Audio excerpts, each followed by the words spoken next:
하시면 안 됩니다. 그래도 그렇지.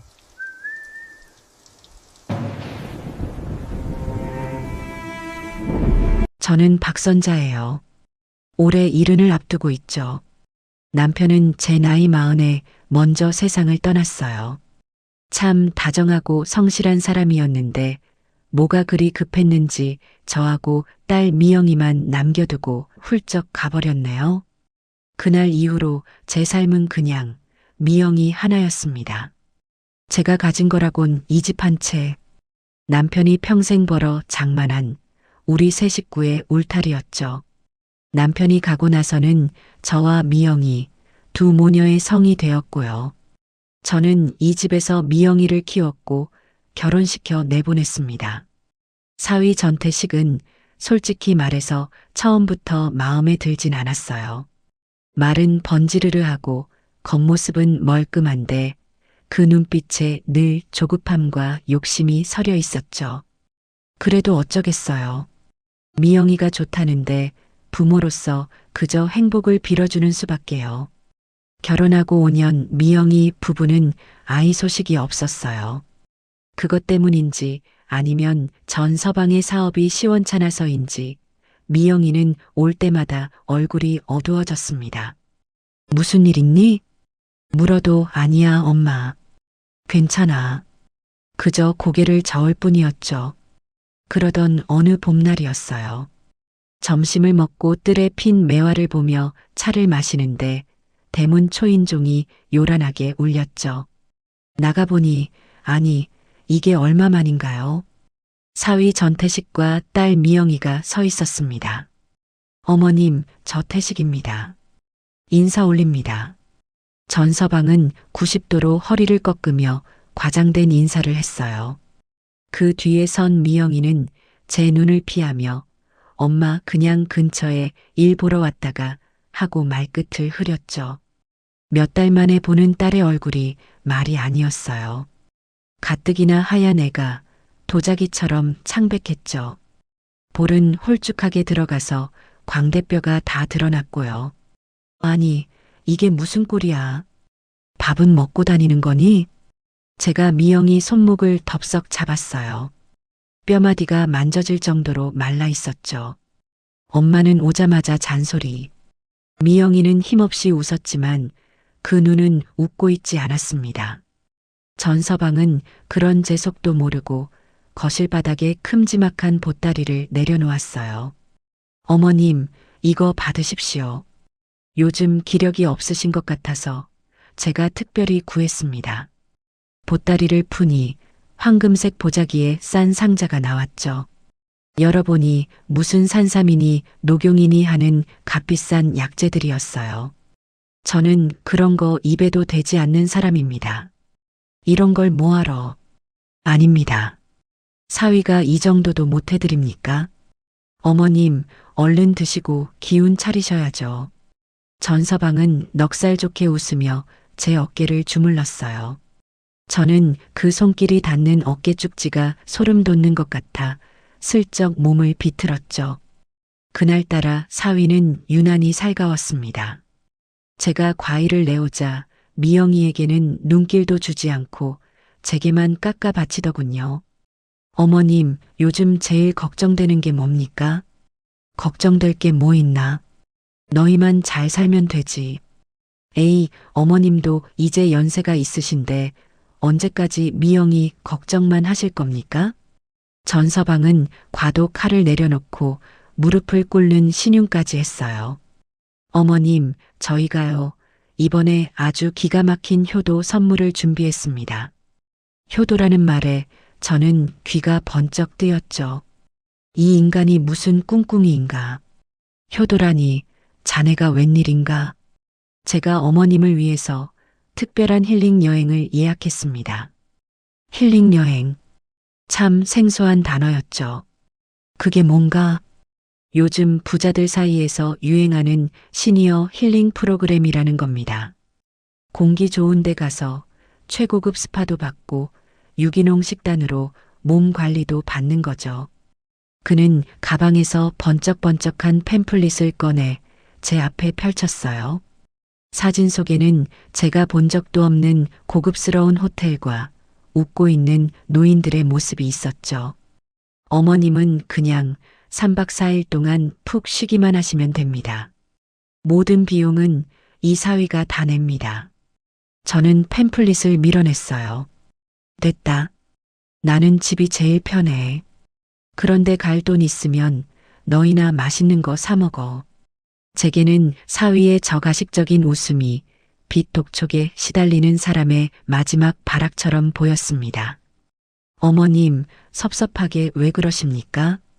전서방의 얼굴에서 미소가 옅어지는가 싶더니 이내 더 깊은 웃음을 만들어냈죠. 사실은요, 어머님. 이게 그냥 여행이 아닙니다.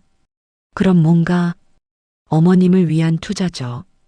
투자라는 말에 저는 이 인간의 본색이 드러났구나 싶었어요. 또 사업 얘기인가? 자네 그 망한 식당 빚은 다 갚았고? 제가 전곡을 찌르자 전서방의 얼굴이 굳어졌다 풀렸어요. 어머님, 그건 옛날 일이죠. 이번엔 다릅니다. 제가 아주 전망 좋은 실버타운 사업에 참여하게 됐습니다. 그래서 나더러 그 사업에 돈을 대라고? 아닙니다. 돈은 무슨요. 그냥 어머님처럼 사회적 지위가 있으신 분을 모시고 저희 사업이 얼마나 훌륭한지 보여드리고 싶은 겁니다. 그는 교묘하게 말을 돌렸어요. 여행 마지막 날 딱 1시간만 저희 사업 설명회에 참석해 주시면 됩니다. 그것도 VIP로요. 그냥 앉아만 계셔 주십시오. 그럼 제가 어머님께 드리는 특별한 선물도 있습니다. 저는 혀를 찼습니다. 나는 관심 없네. 자네나 많이 하게. 그리고 미영이, 너가 몸이 저렇게 말랐는데 무슨 여행이야. 내가 보약이라도 한 제 지어줄 테니 당장 병원부터 가봐. 저는 미영이 쪽으로 몸을 돌렸어요. 그런데 미영이의 상태가 이상했습니다. 아까부터 밥상 앞에 앉아 먹지도 않는 과일만 만지작거리던 애가 사시나무 떨듯 떨고 있었죠. 입술은 새파랗게 질려 있었고요. 미영아, 왜 그래? 어디 아파? 제가 미영이 이마를 짚으려는데 애가 제 손을 쳐냈어요. 그리고는 저를 올려다보는데 그 눈에 눈물이 그렁그렁했습니다. 전서방이 미영이를 날카롭게 쳐다봤어요. 어머님께 말씀드려. 뭘? 여행 말이야. 그 순간 미영이가 제 손을 와락 잡았습니다. 차가운 그 손이 어찌나 세게 잡는지 제 손이 다 아플 정도였죠. 엄마, 왜 그래, 미영아? 무슨 일이야?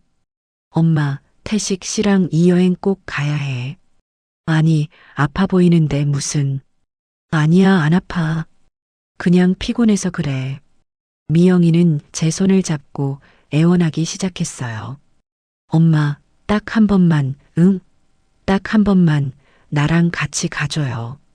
미영아, 엄마가 같이 안 가면, 엄마가 안 가면 나 큰일 나. 큰일 난다는 말이 제 가슴을 철렁 내려앉게 했습니다.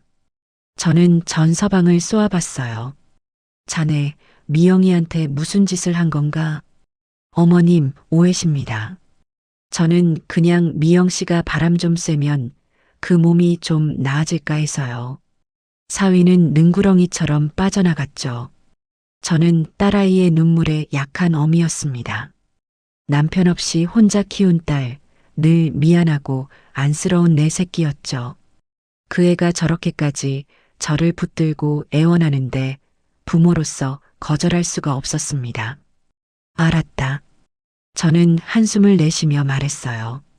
가면 될 거 아니야. 가면. 제 대답이 떨어지자마자 전서방의 얼굴이 환해졌습니다. 역시 어머님, 현명하신 판단입니다. 미영이는 그제야 제 손을 놓고 고개를 푹 숙였습니다. 그게 안도의 한숨인지 아니면 또 다른 절망의 시작인지 그때의 저는 알 수 없었죠. 그럼 어머님, 내일 아침 9시에 모시러 오겠습니다. 짐은 단출하게 챙기십시오. 거기 다 있습니다. 사위는 마치 큰 계약이라도 따낸 사람처럼 의기양양하게 일어섰습니다. 미영이는 저와 눈도 마주치지 못한 채 남편의 뒤를 따라 나갔죠. 두 사람이 가고 난 뒤 집안에는 무거운 침묵과 함께 그들이 가져온 비싼 약재 냄새만 가득했습니다. 저는 그 상자를 열어보지도 않고 창고 구석에 처박아 버렸죠. 그리고 짐을 싸기 시작했어요. 3박 4일이라지만 마음이 참 무거웠습니다. 이건 효도 여행이 아니라는 것을 저는 이미 알고 있었는지도 모릅니다. 저는 그저 제 딸 미영이의 그늘진 얼굴과 큰일 난다는 절박한 목소리가 무슨 뜻인지 그것을 알아내기 위해 길을 나서는 것이었습니다. 그 길이 제 집을 통째로 삼키려는 함정의 입구인 줄도 모르고요. 그렇게 제 피눈물 나는 여정의 첫날이 시작되고 있었습니다. 다음 날 아침 9시 정각이 되자 전 서방의 차가 대문 앞에 섰습니다. 저는 간밤에 잠을 설쳤어요. 무슨 놈의 힐링이 이리도 사람 마음을 불편하게 하는지 밤새 뒤척였죠. 딸 미영이는 조수석에 앉아 있었는데 어제보다 더 창백한 얼굴로 창밖만 보고 있었어요. 제가 차에 오르자 억지로 입꼬리를 당겨 웃더군요. 엄마, 잘 잤어? 그 목소리가 꼭 종이장 구겨지는 소리 같았습니다. 어머님 타셨습니까? 그럼 출발합니다. 전서방은 뭐가 그리 신이 나는지 목소리에 기름이 껴 있었죠. 저는 3박 4일이라기에 단출하게 옷가지를 챙겼어요. 하지만 마음 한구석이 하도 불안해서 제 신분증과 도장 그리고 혹시 몰라 비상금 통장을 가방 깊숙이 찔러 넣었습니다. 이 인간에게 뭔가 잡힐 빌미를 주면 안 된다는 그런 동물적인 감각이었던 것 같아요. 차는 서울을 빠져나가 고속도로를 한참 달렸습니다. 전서방은 운전하는 내내 쉬지를 않았어요. 어머님, 요즘 세상이 어떻게 돌아가는지 아십니까? 돈이 돈을 버는 시대입니다. 가만히 앉아서 집값 오르기만 기다리는 건 바보들이나 하는 짓이죠. 제가 이번에 만난 분들은요, 정말 대단한 분들입니다. 어머님도 만나보시면, 아, 이래서 전서방이 자신만만했구나 하실 겁니다. 저는 눈을 감고 대꾸하지 않았어요. 저 시끄러운 소리를 듣고 있자니 머리가 지끈거렸죠. 힐링을 하러 간다면서 가는 길부터가 고역이었습니다. 미영이는 옆에서 죽은 듯이 가만히 있었어요. 미영아, 속은 괜찮니? 물어도 응, 괜찮아, 엄마. 하고는 다시 고개를 돌려버렸죠. 제 딸이지만 저 애가 지금 무슨 생각을 하는지, 무슨 공경에 처했는지 도무지 알 수가 없었습니다. 고속도로를 나온 차는 끝도 없는 국도를 달리기 시작했어요. 1시간을 가고 2시간을 가고 창밖의 풍경이 도시에서 논밭으로, 논밭에서 다시 첩첩산중으로 바뀌었죠. 여보게, 전서방. 도대체 어딜 가는 건가? 힐링센터라더니 무슨 강원도 끄트머리라도 가는 거야? 제가 참다 못해 물었어요. 하, 어머님. 원래 좋은 곳은 다 이렇게 숨어 있는 법입니다. 거의 다 왔습니다. 디지털 디톡스라고 하죠. 휴대폰도 터지지 않는 청정구역입니다. 그 말을 듣는 순간 제 손이 차가워졌어요. 가방 속 휴대폰을 꺼내보니 서비스 지역이 아님이라는 글자만 떴습니다. 불안감이 제 심장을 쿵 하고 내려치는 기분이었죠. 얼마나 더 갔을까요? 차는 비포장도로까지 마다하지 않고 산골짜기 안으로 들어갔습니다. 이윽고 다운힐링 연수원이라는 낡은 간판이 보였어요. 간판의 힐자는 페인트가 벗겨져 흉하게 보였죠. 차는 넓은 주차장에 멈춰 섰습니다. 그런데 이상했어요. 주차장에는 먼지 쌓인 트럭 한 대를 제외하고는 우리 차뿐이었습니다. 어머님 도착했습니다. 전서방이 의기양양하게 문을 열었어요. 내려서 본 연수원은 팸플릿에서 본 그 반짝이는 곳이 아니었습니다. 크기는 컸지만 80년대에나 지었을 법한 낡은 콘크리트 건물이었죠. 정원이라고 부르기도 민망한 앞들은 잡초가 무성했고요. 이건 힐링센터가 아니라 망하기 직전의 유스 호스텔 같았습니다. 전서방, 여기가 자네가 말한 그곳인가? 그럼요, 어머님. 겉모습만 보고 판단하시면 안 됩니다. 안은 완전히 리모델링 했습니다. 그때 건물 현관에서 배가 불룩 나온 남자가 어슬렁거리며 나왔어요. 아이고, 전 사장님. 드디어 오셨네요. 센터장님, 오래 기다리셨습니다. 이분이 제 장모님 박선자 여사님이십니다. 센터장이라고 불린 남자는 저를 위아래로 훑어보며 기름진 미소를 지었어요. 반갑습니다, 여사님. 뵙게 되어 영광입니다. 말씀 많이 들었습니다. 로비로 들어서자 곰팡내와 퀴퀴한 먼지 냄새가 코를 찔렀습니다. 천장은 높았지만 불을 반쯤 꺼놔서 어두컴컴했죠. 로비 소파에는 먼지가 수북이 쌓여 있었고요. 어머님, 이리로.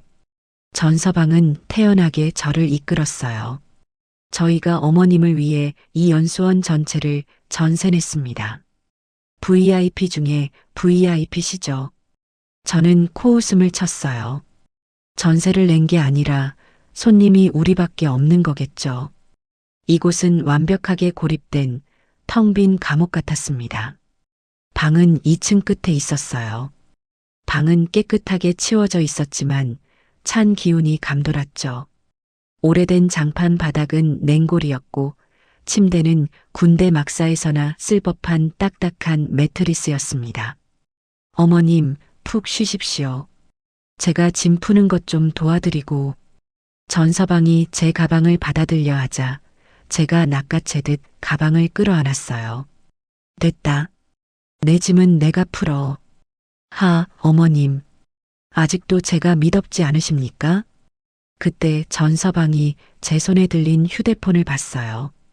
어머님, 휴대폰 이리 주십시오. 여긴 신호가 안 잡히니 제가 사무실 유선 전화 옆에 두고 충전해 드리겠습니다.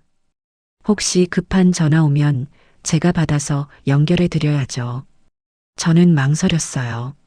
신호도 안 터지는데 충전은 무슨. 그래도요, 어머님. 배터리 다르면 안 되죠.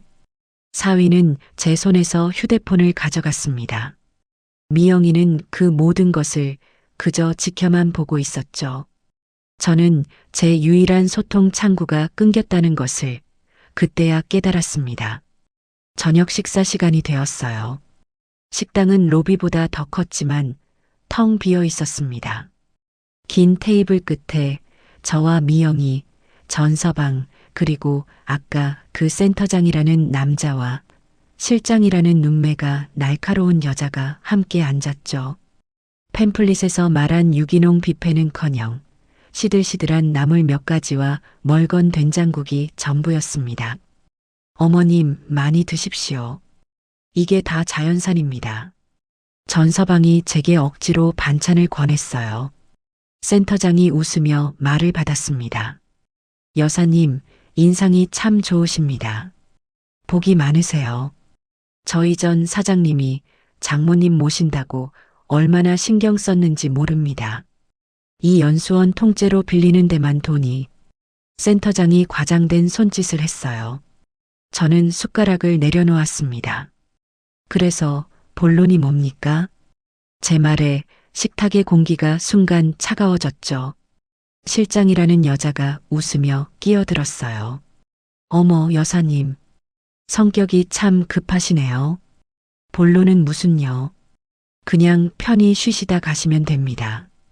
다만 저희가 여사님을 VIP로 모시는 만큼 여사님에 대해 좀 알아야 서비스도 제대로 하죠. 센터장이 다시 말을 이었어요. 제가 듣기로는 서울에 아주 좋은 집을 가지고 계시다고요? 그 남편분께서 남기신 아주 뜻깊은 집이라고. 자식처럼 아끼신다고요? 그들의 말은 관심이 아니라 취조였습니다. 요즘은요, 어머님. 그 집 하나 깔고 앉아 있는 게 제일 미련한 짓입니다. 무슨 말을 하고 싶은 겁니까? 세금만 많이 나오고요. 현금 흐름이 막히잖아요. 자식들한테 물려주려고 해도 상속세 폭탄 맞는 거 순식간입니다. 실장이 맞장구를 쳤어요. 맞아요, 어머님. 요즘은 똑똑한 분들은요, 미리미리 자산 정리를 하세요. 집을 처분해서 현금화하든가 아니면 더 똑똑하게 투자를 하시죠. 그들이 말하는 투자가 무엇인지 저는 똑똑히 알았습니다.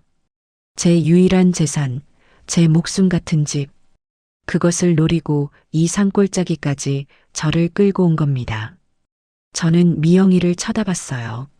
미영이는 밥알만 세고 있었습니다. 숟가락을 들지도 못한 채 바들바들 떨고 있었죠. 미영아. 제가 부르자 애가 화들짝 놀라 저를 쳐다봤어요. 그 눈에 공포가 가득했습니다. 너 다 알고 있었니? 엄마, 그게 나는. 박미영 씨. 전서방이 낮은 목소리로 미영이를 불렀어요. 미영이는 입을 다물었습니다. 저는 그날 저녁 밥을 한 숟가락도 뜨지 못했습니다. 이곳은 힐링센터가 아니라 제 재산을 노리는 하이에나들의 소굴이었어요. 다음 날 아침이 밝았습니다. 밤새 저는 한숨도 자지 못했어요. 딱딱한 침대에서 뒤척이며 이 지옥 같은 곳을 어떻게 빠져나가야 하나 그것만 생각했죠. 창밖은 안개가 자욱해서 한치 앞도 보이지 않았습니다. 마치 제 처지 같았죠. 아침 9시가 되자 전서방이 어김없이 제 방문을 두드렸습니다. 어머님, 주무셨습니까? 상쾌한 아침입니다. 저는 문을 열어주었어요. 전서방은 어제와 똑같은 가식적인 미소를 짓고 있었죠. 어머님, 오늘은 특별한 날입니다. 어머님의 남은 인생을 책임질 아주 놀라운 미래를 보여드리겠습니다. 자, 이쪽으로 가시죠. 저는 아무 말 없이 그를 따랐습니다. 미영이는 보이지 않았어요. 미영이는? 미영 씨는 몸이 좀 안 좋아서 방에서 쉬고 있습니다. 어머님 설명회 끝나시면 그때 같이 뵙죠. 하고 둘러댔죠. 전서방이 저를 이끈 곳은 어제 그 식당 옆에 있는 작은 세미나실이었습니다. 안에는 빔 프로젝터와 커다란 스크린이 설치되어 있었고 센터장과 실장이 정장을 차려입고 저를 기다리고 있었어요. 방 안에는 의자가 딱 3개 놓여 있었습니다. 저를 위한 자리, 그리고 센터장과 실장을 위한 자리였죠. 전서방은 마치 무대 위의 주인공처럼 스크린 앞에 섰습니다. 자, 어머님. 어제 식사는 잘하셨는지 모르겠습니다. 저희가 준비한 건 식사가 아니라 바로 이겁니다. 전서방이 리모컨을 누르자 스크린에 화려한 영상이 튀어나왔어요. 엔조 프리미엄 실버타운 어머님, 어머님의 노후는 어떻습니까? 지금 사시는 그 낡은 집에서 혼자 외롭게 하루하루를 버티고 계시진 않습니까? 저는 기가 막혀서 말이 나오지 않았어요. 이제 그런 걱정은 끝입니다. 스크린에는 제가 평생 본 적도 없는 호화로운 아파트 내부, 골프장, 수영장, 그리고 최고급 의료시설의 사진들이 스쳐 지나갔습니다. 모두 컴퓨터 그래픽으로 만든 가짜 그림이었죠. 전서방은 마치 신들린 사람처럼 떠들어댔습니다. 저희 엔조 실버타운은 다릅니다. 국내 최고의 의료진이 24시간 상주하고 셰프가 요리하는 삼시세끼 식사가 제공되며 매일매일 다양한 여가 프로그램이 어머님을 기다립니다. 이건 그냥 집이 아닙니다. 이건 성입니다. 어머님 같은 VIP를 위한 완벽한 노후의 성이죠. 센터장이 옆에서 거들었어요. 박선자 여사님, 요즘 자식들한테 노후 맡기는 시대는 끝났습니다. 자식들도 먹고 살기 힘들어요. 스스로 준비하셔야죠. 실장이 고개를 끄덕였습니다. 맞습니다. 저희가 지금 이 황금 같은 기회를 아무에게나 드리는 게 아닙니다. 오직 전 사장님 장모님이시기에 특별히 드리는 겁니다. 저는 팔짱을 끼고 그들의 연극을 지켜봤어요. 한참을 떠들던 전 서방이 드디어 본론을 꺼냈습니다. 어머님, 제가 어머님을 위해 이 로열층의 한 자리를 확보해 두었습니다. 다만 아시다시피 이런 최고급 시설은 입주 비용이 만만치 않습니다. 그래서 어쩌라고. 제가 입을 열자 세 사람의 시선이 제게 집중됐죠. 전 서방은 기다렸다는 듯이 제게 바짝 다가왔습니다. 어머님, 그 집. 어차피 어머님 돌아가시면 미영이한테 갈 거 아닙니까? 아닙니다, 어머님. 미영이한테 가기 전에 세금으로 반이 날아갑니다. 그게 요즘 법입니다. 그러니 지금 저한테 주십시오. 뭐라고? 어머님이 그 집을 저한테, 아니, 저희 엔조 실버타운에 투자하십시오. 그럼 어머님은 돌아가실 때까지 이 모든 것을 누리시고 나중에는 이 실버타운 지분이 미영이에게 고스란히 상속됩니다. 원금의 3배, 아니 5배는 보장합니다. 드디어 이 인간의 진짜 목적이, 그 더러운 속내가 드러났습니다. 제 집을 달라는 거였죠. 제 남편의 피와 제 젊음이 담긴 그 집을 이 사기꾼들 소굴에 바치라는 거였습니다. 전서방, 그 집이 지금 시세가 얼만 줄은 아나? 물론이죠, 어머님. 제가 다 알아봤습니다. 하지만 어머님, 그건 그냥 숫자에 불과합니다. 중요한 건 현금이죠. 어머님이 그 집을 파시거나 아니면 저희에게 담보로 넘겨주십시오. 그럼 제가 어머님과 미영이의 노후를 완벽하게 책임지겠습니다. 센터장과 실장은 마치 사냥감을 앞에 둔 맹수처럼 저의 대답을 기다리고 있었어요. 저는 천천히 자리에서 일어났습니다. 그리고 제 앞에 서 있는 사위를, 제 딸의 남편이라는 그 인간을 똑바로 쳐다봤습니다. 자네 미쳤나? 어머님, 지금 무슨 말씀을. 이 집은 내 목숨이야. 너가 지금 탐내는 이 집은 너가 미영이랑 결혼할 때 내가 해준 그 전셋집, 그 돈의 뿌리야. 너가 사업 말아먹을 때마다 내가 몰래 미영이 손에 쥐어준 그 돈도 다 이 집에서 나온 거라고. 전서방, 내가 자네를 사위로 들인 걸 평생 후회하게 만들지 말게. 제 목소리는 낮았지만 방 안의 모든 사람이 들을 수 있을 만큼 단호했습니다. 어머님, 지금 이게 무슨 기회를 드린다는데. 기회? 이건 기회가 아니라 날강도짓이지. 너희들이 지금 이 늙은이 하나 속여서 집 한 채 날로 먹으려는 거 내가 모를 줄 알아. 센터장과 실장의 얼굴이 굳어지는 게 보였어요. 어머님, 오해십니다. 저희는 순수하게. 닥쳐. 저는 전서방의 눈을 똑바로 쏘아보며 말했습니다. 다시는 내 집을 입에 올리지 마. 그리고 미영이, 내 딸을 이딴 더러운 짓에 끌어들이지 마. 이 사기극 당장 집어치워. 나 서울로 가겠네. 내 휴대폰 당장 가져와. 저는 세민하실 문을 열려고 했습니다. 하지만 전서방이 제 앞을 막아섰어요. 그의 얼굴에서 아까까지 보였던 가식적인 미소는 완전히 사라져 있었습니다. 싸늘하고 낯선 남자의 얼굴이었죠. 어머님, 아직 제 말이 끝나지 않았습니다. 비켜. 어머님은 지금 이 기회를 걷어차시면 평생 후회하시게 될 겁니다. 후회는 너가 하겠지. 내 딸 인생 망친 걸. 미영이요? 전서방은 기가 막히다는 듯이 웃었어요. 어머님, 미영이의 미래가 지금 어머님 손에 달려 있습니다. 어머님이 고집 부리시면 미영이 저 그리고 어머님까지 다 다 같이 인생 종치는 겁니다. 그것은 명백한 협박이었습니다. 팽팽한 긴장감이 세미나 씨를 감쌌습니다. 저는 이 인간이 제정신이 아니라는 걸 깨달았죠.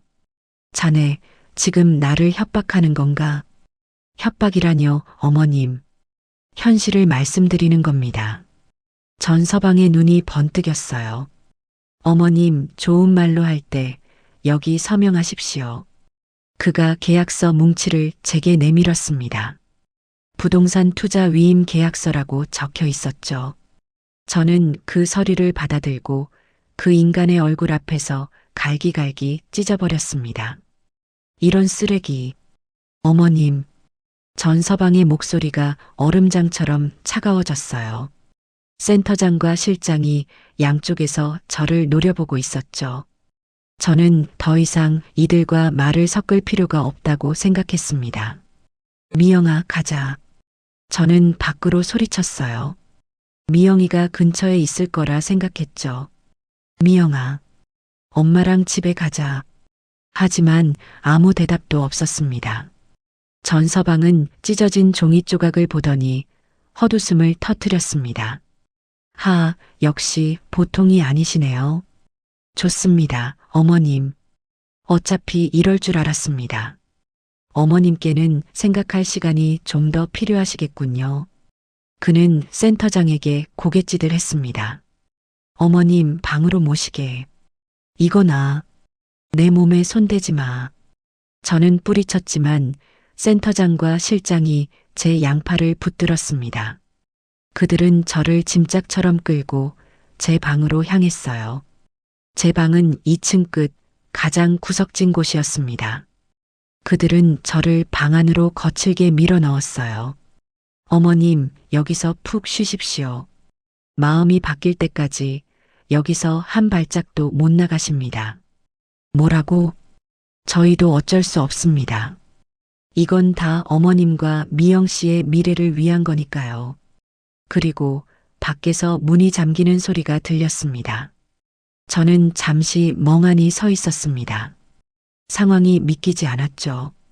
제가 제 사위와 딸에게 속아 이 낯선 산골짜기에 갇힌 겁니다. 문 열어. 이놈들아, 문 열어. 저는 문을 두드리고 소리쳤습니다. 당장 이 문 열지 못해. 하지만 밖에서는 아무 소리도 들리지 않았습니다. 제가 힘껏 문고리를 돌려봤지만 굳게 잠긴 문은 꿈쩍도 하지 않았죠. 저는 창문으로 달려갔습니다. 하지만 창문은 어른 주먹 하나 겨우 들어갈 만큼만 열렸어요. 밖은 깎아지른 듯한 절벽이었고요. 완벽한 고립이었습니다. 저는 망연자실해서 침대에 주저앉았습니다. 아니, 이럴 리가 없어. 미영이는? 내 딸 미영이는 어디에 있는 거지? 미영이도 이 사실을 알고 있을까? 아니면 미영이도 나처럼 갇힌 걸까? 그때였어요. 제 방문 쪽에서 흐릿하게 인기척이 느껴졌습니다. 미영아. 저는 문에 귀를 바짝 대었습니다. 미영이니? 너 거기 있어? 미영아, 대답 좀 해봐. 엄마야. 너가 어떻게 된 거야? 한참 만에 문틈 사이로 작게 흐느끼는 소리가 들려왔습니다. 제 딸 미영이의 목소리가 맞았어요. 엄마. 미영아, 왜 그래? 문 좀 열어봐. 이 사람들이 엄마를 가뒀어. 엄마, 미안. 미영이는 말을 잇지 못하고 울기만 했습니다. 미영아, 울지 말고 말해. 너가 그 인간한테 잡혀 있는 거야? 무슨 일이야? 엄마. 미영이의 목소리가 조금 더 분명하게 들려왔어요. 엄마, 미안해. 정말 미안해. 뭐가 미안해. 어서 문이나. 엄마, 그냥 태식 씨 말대로 해줘. 뭐라고? 저는 제 귀를 의심했습니다. 엄마가 그 집만 서류에 도장만 찍어주면 다 끝나. 박미영, 우리 이렇게 안 하면 다 죽어, 엄마. 나 너무 무서워. 너 지금 무슨 말을 하는 거야? 태식 씨, 저 사람들 보통 사람들 아니야. 엄마가 고집 부리면 엄마도 나도 어떻게 될지 몰라. 그래서 제 목소리가 얼어붙었습니다. 너희가 짜고 날 여기다 가둔 거야? 내 집을 뺏으려고? 엄마, 그게 아니라. 아니긴 뭐가 아니야. 저는 소리를 질렀습니다. 그 순간 밖에서 전서방의 목소리가 들렸습니다. 박미영 씨, 어머님이랑 이야기 다 끝났어? 아, 태식 씨. 방으로 들어가. 어머님은 생각이 정리될 때까지 저기서 쉬셔야 해. 하지만 들어가. 문 밖에서 실랑이를 벌이는 소리가 들리더니 이내 미영이의 울음소리가 멀어졌습니다. 저는 그 자리에 무너져 내렸습니다. 휴대폰도 빼앗겼죠. 방문은 잠겼죠. 유일한 희망이었던 내 목숨보다 귀한 내 딸이 저 악마 같은 사위와 한패였습니다. 저를 이곳에 가두고 제 재산을 빼앗기 위해 제 딸이 공모한 겁니다. 이 사실을 깨닫는 순간 눈앞이 하얘졌습니다. 남편이 죽고 혼자 미영이를 키우면서 제가 얼마나 모질게 살았는지 하늘은 알 겁니다. 남들한테 아쉬운 소리 안 하려고 억척같이 돈을 모았고 내 딸 기죽지 않게 하려고 남부럽지 않게 가르쳤습니다. 그렇게 키운 내 딸이 돈 때문에 저런 사기꾼 남편에게 동조해서 이 어미 뒤통수를 쳤습니다. 저는 그날 밤 낯선 산골짜기의 차가운 방바닥에서 소리도 내지 못하고 울었습니다. 눈물이 뺨을 타고 흘러 입술로 들어갔습니다. 너무 짜고 너무 썼습니다. 이건 그냥 눈물이 아니었어요.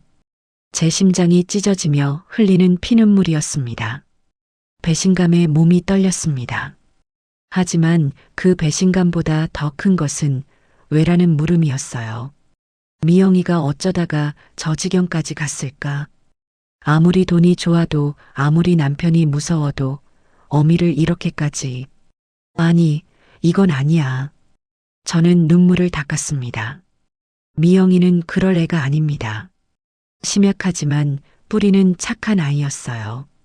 분명 내가 모르는 무슨 거대한 약점이 잡힌 게 틀림없습니다. 미영이가 아까 그랬죠.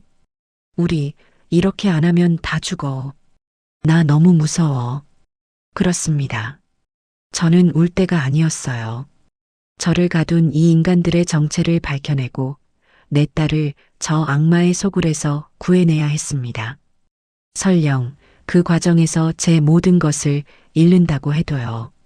저는 그 차가운 방바닥에서 제 남은 인생을 건 자비 없는 반격을 다짐했습니다. 그들은 약하고 늙은 할머니를 건드린 게 아니었어요. 자식을 구하려는 어미의 목숨을 건 싸움을 시작한 겁니다. 방은 지독하게 추웠어요. 낡은 창문 틈으로 들어오는 바람이 제 뼈마디를 시리게 했죠. 저는 일어나서 방 안을 샅샅이 뒤지기 시작했습니다. 뭐라도 단서가 될 만한 것, 탈출할 수 있는 방법. 창문은 어제 확인했듯 틈이 좁아 어른은커녕 아이도 빠져나갈 수 없었어요. 문은 강철로 만들었는지 제가 가진 어떤 것으로도 열 수 없을 만큼 굳게 닫혀 있었고요.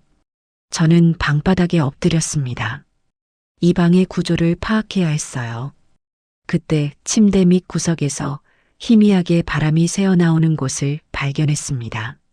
먼지를 풀어내 보니 지금은 쓰지 않는 낡은 환풍구 덮개가 있었어요. 녹이 슬어 삐걱거렸지만 나사 몇 개는 이미 풀려 덜렁거렸죠. 저는 손톱이 부러져라 덮개를 비틀었습니다. 끼기깃 불쾌한 쇠소리와 함께 덮개가 겨우 떨어져 나갔어요. 그 안은 캄캄한 어둠이었지만 놀랍게도 아래층인지 옆방인지 모를 곳의 소리가 그 파이프를 타고 울려서 들려왔습니다. 마치 그들이 제게 일부러 들으라고 만든 장치처럼 말이죠. 저는 차가운 쇠 파이프에 귀를 바싹 대었습니다. 처음에는 웅웅거리는 소리만 들렸어요. 그러다 익숙한 목소리가 들려왔습니다. 전서방이었죠. 그래서 아직도 버티고 있다 이겁니까? 센터장이었어요. 목소리가 꽤 격앙되어 있었죠. 센터장님, 진정하십시오. 제 장모님 보통 분 아닙니다. 하지만 시간 문제입니다. 시간? 전 사장, 너가 지금 우리 시간을 갉아먹고 있어. 너가 노름으로 날린 돈이 얼만지 잊었어? 그거 다 내 돈이고 저기 박 실장 돈이야. 노름이라니요. 저는 숨을 죽였습니다. 사업이 망한 게 아니었어요. 노름이었죠. 센터장님, 그러니까 제가 이 한 방으로 다 갚겠다고 하지 않습니까? 한 방? 그 집 한 채? 그걸로 우리 이자나 감당이 되겠어? 박 실장이라는 여자의 날카로운 목소리가 끼어들었습니다. 전 사장, 너가 우리한테 빌려간 돈, 그거 다 그쪽 마누라 병원비로 쓴다고 가져간 거 아니었어? 병원비라니요. 미영이 병원비? 저는 심장이 멎는 것 같았습니다. 아, 그건 물론 미영 씨 병원비도 맞습니다. 웃기지 마. 우리가 다 알아봤어. 너가 그 돈으로 힐링센터 사업한다고 뻥치고 뒤로는 전부 딴 데로 돌린 거 모를 줄 알아? 센터장님, 전서방의 목소리가 낮아졌어요. 어차피 우리는 한 배를 탔습니다. 장모님 집만 해결되면 센터장님, 원금 박 실장님 이자 다 갚고도 남습니다. 그걸 어떻게 믿어? 그 노인네가 저렇게 버티는데. 하. 전서방이 정말 기분 나쁜 소리로 웃었습니다. 걱정 마십시오. 제게는 확실한 카드가 있습니다. 카드? 무슨 카드? 제 와이프? 박미영 씨. 센터장이 되물었어요. 그 아파 보이는 마누라? 그 마누라가 왜? 센터장님은 모르셨죠. 제 와이프 신장 망가졌습니다. 뭐? 신부전 말기. 투석 없이는 일주일도 못 버팁니다. 이식밖에는 답이 없어요. 저는 제 귀를 막고 싶었습니다. 아니야, 아니야. 그럴 리가 없어. 병원비요? 센터장님이 상상하는 그 이상입니다. 투석 비용, 약값, 입원비. 밑 빠진 독에 물 붓기죠. 그런데 우리 장모님이 그걸 모르십니다. 제가 꽁꽁 숨겼거든요. 너 정말. 박 실장의 목소리마저 경악으로 물든 것 같았어요. 왜요? 이게 뭐 어때서? 박미영 씨한테는 제가 유일한 희망입니다. 제가 없으면 당장 병원비도 투석도 못 받아요. 그러니 저한테 매달릴 수밖에 없죠. 장모님도 마찬가지입니다. 그 고집불통 노인네 딱 하나 약점이 있어요. 바로 박미영. 지금은 저렇게 버텨도 자기 딸이 죽어간다는 걸 알면 어떻게 될까요? 집이 뭡니까? 자기 목숨이라도 내놓겠죠. 그러니 걱정 마십시오. 오늘 밤 저 방에서 자고 나면 내일 아침에는 생각이 바뀔 겁니다. 내 딸 좀 살려주게 전서방하고 제 바짓가랑이라도 붙잡겠죠. 저는 그 환풍구에서 귀를 뗐습니다. 더 이상 들을 필요가 없었어요. 온몸이 뼈마디 하나하나가 얼음물에 담긴 것처럼 떨려왔습니다. 내 딸 미영이가 그렇게 아팠던 겁니다. 신장이 망가져 투석 없이는 살 수도 없었던 겁니다. 어쩐지 올 때마다 창백했던 얼굴, 뼈만 앙상하게 남았던 손목. 그게 다 병 때문이었어요. 그런데 이 어미는 그것도 모르고 밥은 먹고 다니냐는 한가한 소리나 하고 있었습니다. 그리고 저 전태식이라는 악마는 제 아내의 병을, 제 아내의 목숨을 담보로 잡고 있었습니다. 미영이를 협박해서 이 어미의 재산을 가로채려 한 겁니다. 미영이가 문 밖에서 울며 우리가 다 죽는다고 했던 말. 그게 빈말이 아니었습니다. 전서방이 병원비를 끊으면 미영이는 정말 눈물이 쏟아졌습니다. 가슴을 쳐야 하는데 소리가 날까봐 치지도 못하고 그저 제 가슴팍을 손톱으로 긁어내렸습니다. 피눈물이라는 게 이런 거였군요. 심장이 갈기갈기 찢겨 그 사이로 뜨거운 피가 쏟아지는 기분이었습니다. 제가 미영이를 그렇게 만든 것 같았습니다. 저런 인간을 사위로 들인 것도 저고 저런 인간에게서 제 딸을 지켜주지 못한 것도 저였습니다. 하지만 슬픔은 사치였어요. 저는 그 차가운 바닥에서 이를 악물고 일어섰습니다. 이제 모든 게 분명해졌습니다. 전서방은 노름빚에 쪼들리는 아내의 목숨을 담보로 사기를 치는 인간 이하의 쓰레기였습니다. 센터장과 박 실장은 그 쓰레기에게 돈을 댄 공범자들이었고요. 그리고 제 딸 미영이는 그들에게 인질로 잡힌 가장 큰 피해자였습니다. 저는 반드시 여기서 나가야 했습니다. 나가서 저 악마들을 벌주고 내 딸을 살려야 했습니다. 이제 제게 남은 선택지는 하나뿐이었죠. 저들이 고집불통 노인네가 생각이 바뀌었다고 그렇게 믿게 만들어야 했습니다. 저는 제 얼굴을 만졌습니다. 차가운 눈물 자국 위로 저는 이 세상에서 가장 절박하고 가장 멍청하며 가장 모든 것을 포기한 어미의 얼굴을 만들어내기 시작했습니다. 내일 아침 저들이 문을 열었을 때 그들이 원하는 무너진 장모의 모습을 저는 완벽하게 연기해야 했습니다. 밤은 지옥처럼 길었습니다. 저는 뜬 눈으로 밤을 새웠어요.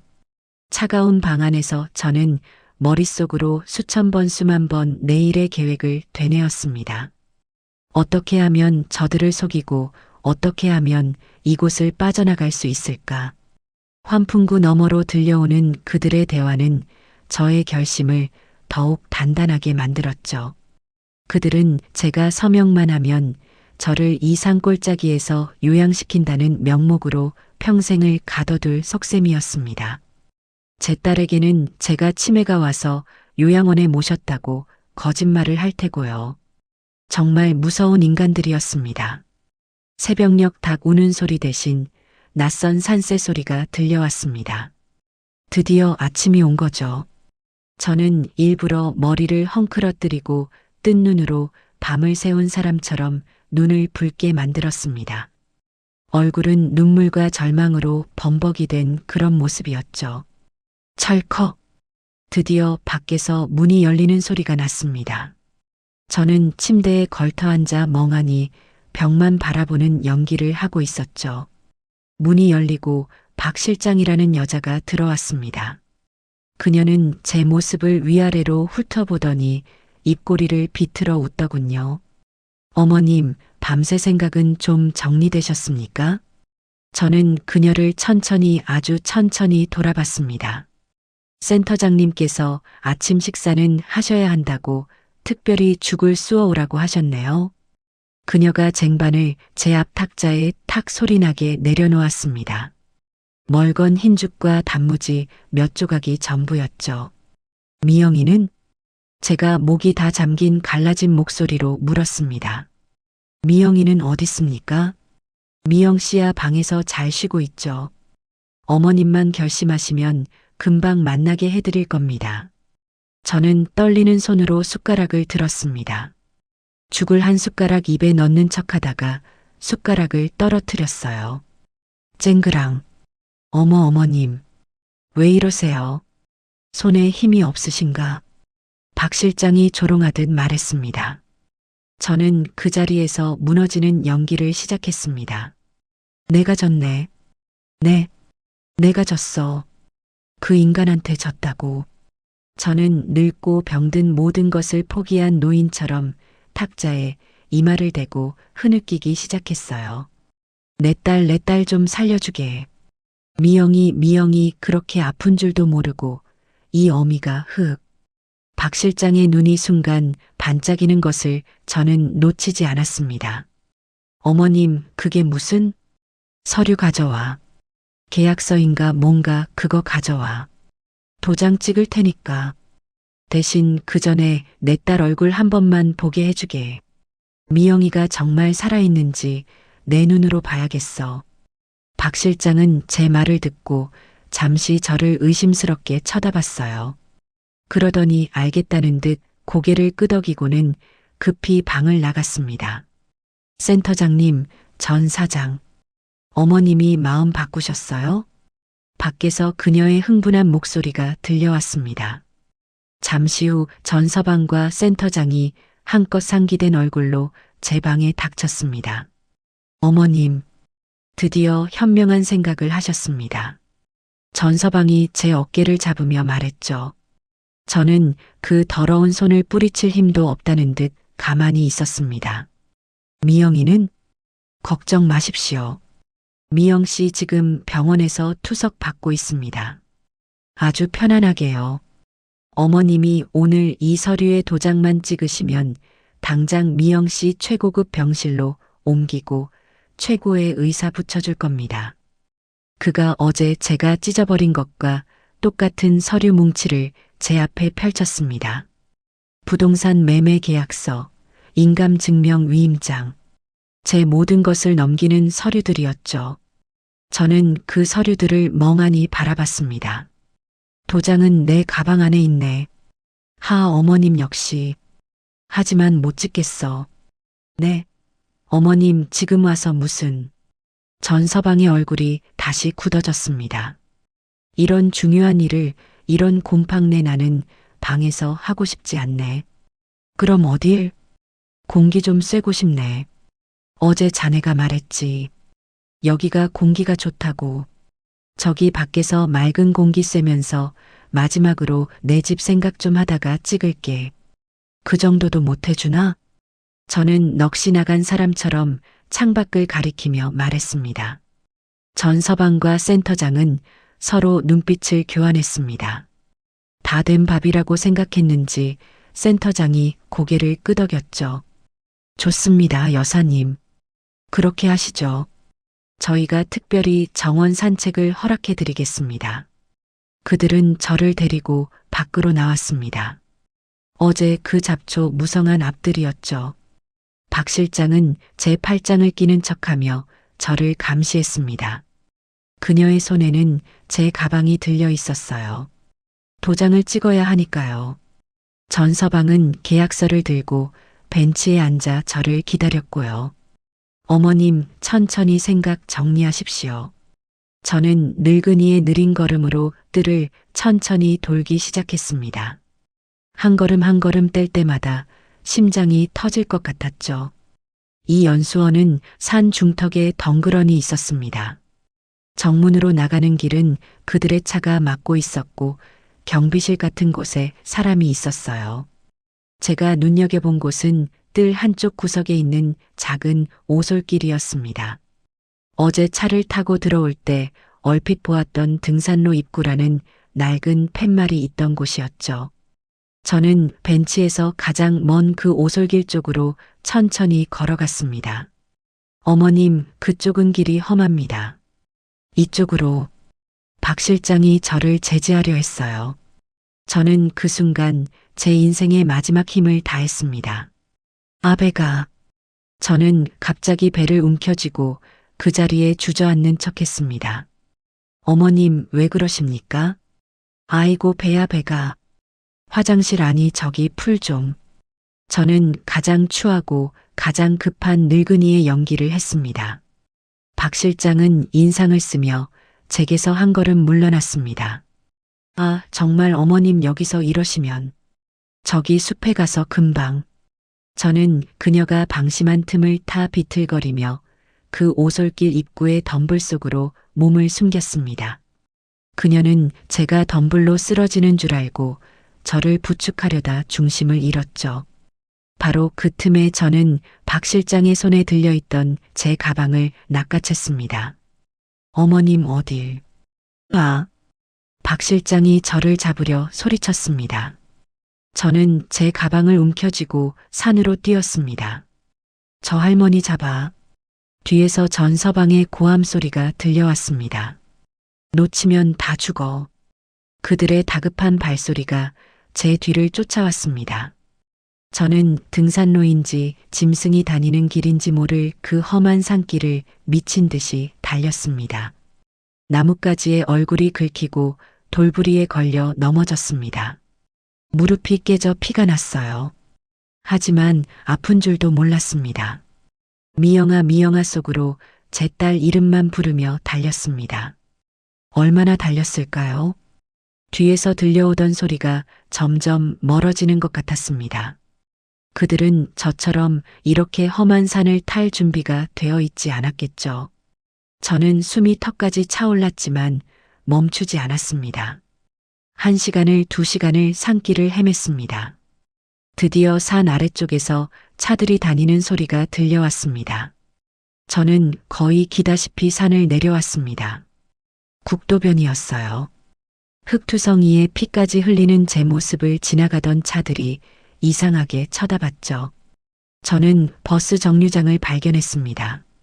그리고 제 가방 깊숙이 숨겨두었던 제 신분증과 도장 비상금 통장을 확인했습니다. 다행히 전부 그대로 있었어요. 저는 정류장에서 시내로 들어가는 아무 버스나 잡아탔습니다. 사람들이 저를 힐끗거렸지만 저는 아무렇지 않은 척 가방을 끌어안고 있었죠. 박선자 정신 차려. 이제 시작이야. 버스가 시내에 도착하자마자 저는 택시를 잡았습니다. 서울로 갑시다. 가장 비싼 법률 사무소 앞으로. 택시기사가 저를 이상하게 쳐다봤지만 저는 가방에서 비상금 뭉치를 꺼내 보여줬습니다. 돈은 2배로 줄 테니 빨리만 갑시다. 저는 제 집으로 가지 않았습니다. 미영이가 입원해 있을 병원으로 바로 가지도 않았습니다. 전서방이 제 뒤를 쫓을 테니까요. 저는 서울에서 가장 크고 가장 유능하다는 법무법인 건물 앞에 내렸습니다. 흙먼지를 뒤집어 쓴 채로 그 화려한 로비로 들어섰죠. 변호사님 만나러 왔습니다. 예약은 안 했지만 지금 당장 제 전 재산을 맡기러 왔습니다. 제 모습은 그야말로 처참했습니다. 흙먼지 투성이에 무릎에서는 피가 배어나오고 머리는 산발이었죠. 고급스러운 법무법인 로비의 직원들은 저를 보고 경비원을 부르려 했습니다. 저기 할머니 여기는 이 나라에서 제일 유능한 변호사가 누굽니까? 저는 제 가방을 열어 그 안에 있던 제 집 문서와 통장들을 데스크 위에 쏟아부었습니다. 이거 내 전 재산입니다. 이거 다 걸고 내 딸 구할 겁니다. 사기 협박 그리고 내 딸 목숨까지. 당장 대표 변호사 만나게 해주십시오. 제 기세에 그리고 제가 쏟아부은 서류들의 무게에 로비는 순간 조용해졌습니다. 잠시 후 김영훈이라는 이름이 박힌 중후한 인상의 변호사가 제 앞에 나타났죠. 박선자 여사님 되십니까? 일단 안으로 드시죠. 저는 그 변호사의 사무실에서 지난 3박 4일간 겪었던 그 지옥 같은 일들을 하나도 빠짐없이 쏟아냈습니다. 그 힐링센터의 이름 위치 센터장과 박 실장의 인상착에 그리고 전서방이 제 딸의 병을 이용해 저를 협박했다는 사실까지. 미영이 내 딸이 신부전 말기랍니다. 전서방 그 인간이 그걸로 내 딸을. 말을 하면서 또다시 눈물이 쏟아지려 했지만 저는 입술을 깨물어 참았습니다. 김영훈 변호사는 제 말을 묵묵히 아주 심각한 표정으로 듣고 있었습니다. 그는 제가 가져온 서류들을 빠르게 검토했죠. 전태식, 노름 정가도 있군요. 네, 저희 쪽에서 간단하게 조회해 봤습니다. 사기 노름, 정가가 화려합니다. 여사님, 그리고 그 힐링센터라는 곳, 이미 유사사기 행위로 몇 번 신고가 들어갔던 유령 회사입니다. 저는 제 다리가 후들거리는 것을 느꼈습니다. 그런 줄도 모르고 제가 제 딸을 그런 놈에게. 여사님, 지금 여사님께는 시간이 없습니다. 김 변호사가 단호하게 말했습니다. 전태식 씨가 여사님이 도망쳤다는 걸 알았으니 지금쯤 미영 씨를 데리고 다른 곳으로 옮겼을 수도 있습니다. 아, 안 됩니다. 미영이는 투석투석 받아야 합니다. 맞습니다. 그래서 지금 당장 병원부터 찾아야 합니다. 그리고 여사님의 재산을 완벽하게 그놈의 손에서 지켜내야 합니다. 어떻게 하면 됩니까? 변호사님, 일단 이 모든 재산을 미영 씨를 위한 신탁으로 묶어야 합니다. 신탁이요? 네, 여사님의 전 재산을 박미영 의료지원 신탁이라는 이름의 특별 계좌로 전부 옮기는 겁니다. 김 변호사는 종이에 무언가를 빠르게 그려가며 설명했습니다. 이 신탁의 조건은 딱 하나입니다. 오직 박미영 씨의 병원비 수술비 그리고 간병비로만 지출이 가능하다. 이 돈은 여사님도 저도 함부로 뺄 수 없습니다. 오직 병원에서 청구서가 와야만 법무법인의 승인하에 지출됩니다. 그럼 전서방은? 전태식 씨는 이 돈에 10원짜리 하나 손댈 수 없습니다. 그가 법정 남편이라 해도 소용없습니다. 이 돈의 주인은 신탁이니까요. 저는 김 변호사의 손을 잡았습니다. 그렇게 해주십시오. 내 집 내 모든 거 다 팔아도 좋습니다. 내 딸만 살릴 수 있다면 그렇게 해주십시오. 알겠습니다. 지금 당장 절차에 들어가죠. 김 변호사는 비상사태를 선포하듯 직원들에게 지시를 내렸습니다. 제 집을 가장 빠른 시일 내에 처분하고 현금화해서 신탁계좌를 만드는 작업이 그날 오후 번개처럼 진행되었습니다. 저는 제 평생이 담긴 집에 사망 선고를 내리는 서류들에 덤덤하게 도장을 찍었습니다. 집이 문제가 아니었어요. 동시에 김 변호사 팀은 미영이가 입원해 있을 만한 병원을 샅샅이 뒤졌습니다. 그리고 몇 시간 만에 찾아냈습니다. 서울 외곽의 한 대학병원 VIP 병실.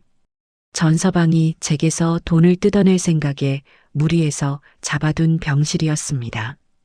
가시죠, 여사님. 김 변호사가 제게 깨끗한 옷을 건넸습니다. 그의 비서가 제 상처를 소독하고 새 옷으로 갈아입혀 주었죠. 저는 더 이상 도망치던 늙은이가 아니었습니다. 제 딸을 구하러 가는 어미였죠. 병원에 도착했을 때 해가 지고 있었습니다. VIP 병실이 있는 12층. 복도 끝 문이 닫힌 병실 앞에서 저는 심호흡을 했습니다. 김 변호사가 고개를 끄덕였습니다. 제가 문을 열고 들어섰습니다. 병실은 낯설 만큼 넓고 조용했습니다. 창밖으로는 도시의 야경이 펼쳐져 있었죠. 그리고 침대 위에 제 딸 미영이가 인형처럼 누워 있었습니다. 각종 기계 장치에 둘러싸인 제 딸의 얼굴은 제가 알던 그 얼굴이 아니었어요. 숨만 겨우 붙어 있는 것 같았죠. 그리고 그 옆에서 보란 듯이 다리를 꼬고 앉아 사과를 깎고 있는 전서방. 그 인간이 저를 돌아봤습니다. 그의 눈이 찢어질 듯이 커졌습니다. 어머님. 그는 사과를 깎던 과도를 툭 떨어뜨렸습니다. 어머님. 여길 어떻게? 저는 그 인간에게는 눈길도 주지 않았습니다. 오직 제 딸에게로 한 걸음 다가갔습니다. 미영아. 제가 부르자 미영이가 힘겹게 눈꺼풀을 들어 올렸습니다. 엄마. 그 목소리가 모기 소리처럼 작게 떨렸습니다. 엄마 어떻게 여길? 어머님. 지금 이게 무슨 짓입니까? 전서방이 정신을 차리고 제 앞을 막아섰습니다. 그의 얼굴은 분노와 당혹감으로 붉게 물들어 있었죠. 어떻게 그 산골에서 아니 지금 저랑 장난하십니까? 비켜. 저는 제 평생 내본 적 없는 차가운 목소리로 말했습니다. 내 딸 앞에서 비켜. 어머님, 지금 상황 파악이 안 되십니까? 미영 씨 지금 당장 투석 받아야 합니다. 제가 이 병원비 다 내고 있습니다. 어머님이 그 집 저한테 안 주시면 미영 씨 이 병실에서 당장 쫓겨납니다. 그럼 죽어요. 그는 마지막 발악처럼 소리쳤습니다. 전서방. 저는 그를 똑바로 쳐다봤습니다. 너가 내 집을 원했지. 뭡니까? 노른 빚 때문에 내 딸 목숨을 담보로 내 집을 삼키려고 했어? 무슨 헛소리를. 전서방이 당황하며 뒷걸음질 쳤습니다. 그때 제 뒤에 서 있던 김영훈 변호사가 앞으로 나섰습니다. 전태식 씨 맞으십니까? 누군데? 저는 박선자 여사님의 법률 대리인이자 박미영 의료지원 신탁의 집행관리인 김영훈 변호사입니다. 뭐? 신탁?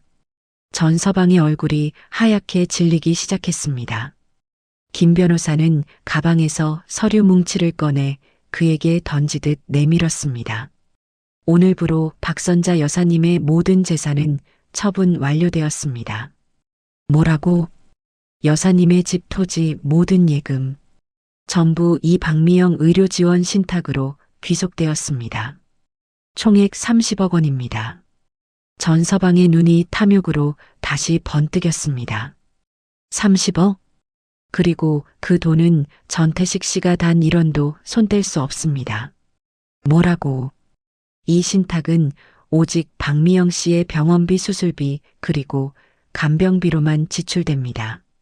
모든 지출은 병원의 청구서와 저희 법무법인의 이중 승인을 거쳐야 합니다. 즉 전태식 씨가 남편이라는 이유로 빼돌릴 수 있는 돈은 존재하지 않는다는 뜻입니다. 전서방의 다리가 후들거리는 것이 보였습니다. 그는 믿을 수 없다는 듯 저와 김 변호사를 번갈아 쳐다봤습니다. 이게 무슨... 그리고 한 가지 더. 김 변호사가 또 다른 서류를 꺼냈습니다. 우리는 그곳의 센터장과 박 실장의 모든 자백과 녹취록을 확보했습니다. 저는 조용히 입을 열었습니다. 전서방, 너가 내 돈을 보고 미영이를 이용했지. 이젠 내 돈이 미영이를 살릴 거야. 너가 손댈 수 있는 돈은 없어. 저는 침대에 누워있는 미영이의 손을 잡았습니다. 차가웠습니다. 미영아, 이혼해. 엄마, 저런 악마 같은 놈하고 더 이상 엮일 필요 없어. 이 어미가 다 막아줄게. 안 돼. 전서방이 무릎이라도 꿇을 기세로 소리쳤습니다. 이혼은 절대 안 돼. 내가 미영이 보호자야. 저는 그를 경멸에 찬 눈으로 바라봤습니다. 변호사님, 내 여사님, 저 인간 당장 여기서 끌어내 주십시오. 김 변호사는 병실 인터폰을 들었습니다. 보안팀 불러주십시오. 지금 의료진과 환자 보호자 외의 외부인이 난동을 부리고 있습니다. 이 늙은이가, 너가 감히... 전서방이 제게 손을 올리려던 그 순간이었습니다. 김 변호사와 함께 온 덩치 큰 남자들이 그의 양팔을 붙잡았습니다. 이거나, 전태식 씨, 지금부터 접근 금지 가처분 신청 들어갑니다. 한 번만 더 박선자 여사님이나 박미영 씨에게 접근하면 놓으라고. 전서방은 짐승처럼 발악했습니다. 하지만 그는 속수무책으로 병실 밖으로 끌려나갔습니다. 쾅! 병실 문이 닫혔습니다. 지옥 같던 소음이 사라졌습니다. 병실 안에는 저와 제 딸 미영이 그리고 기계의 규칙적인 신호음만 남았습니다. 저는 그제야 참았던 숨을 내쉬었습니다. 그리고 제 딸의 차가운 손을 두 손으로 감싸쥐었습니다. 미영아 괜찮아. 다 끝났어. 미영이의 눈에서 뜨거운 눈물이 뺨을 타고 흘러내렸습니다. 제 자비 없는 복수의 첫 번째 막이 내리고 있었습니다. 전서방이 짐승처럼 끌려나가고 쾅 하고 병실 문이 닫혔습니다. 저는 한동안 그 문을 멍하니 바라봤습니다. 지옥 같던 소음이 사라진 병실은 갑자기 너무나도 조용해졌어요. 들리는 것이라고는 침대에 누운 미영이의 얕은 숨소리와 규칙적으로 울리는 기계 신호음뿐이었습니다. 미영아, 제가 제 딸아이의 손을 잡았습니다. 차가운 그 손이 미세하게 떨리고 있었죠. 엄마, 미영이가 저를 올려다봤습니다. 그 핏기 하나 없는 창백한 얼굴 위로 눈물이 쉴 새 없이 흘러내렸습니다. 엄마 미안해. 내가 다 됐다. 저는 미영이의 젖은 눈가를 닦아주었습니다.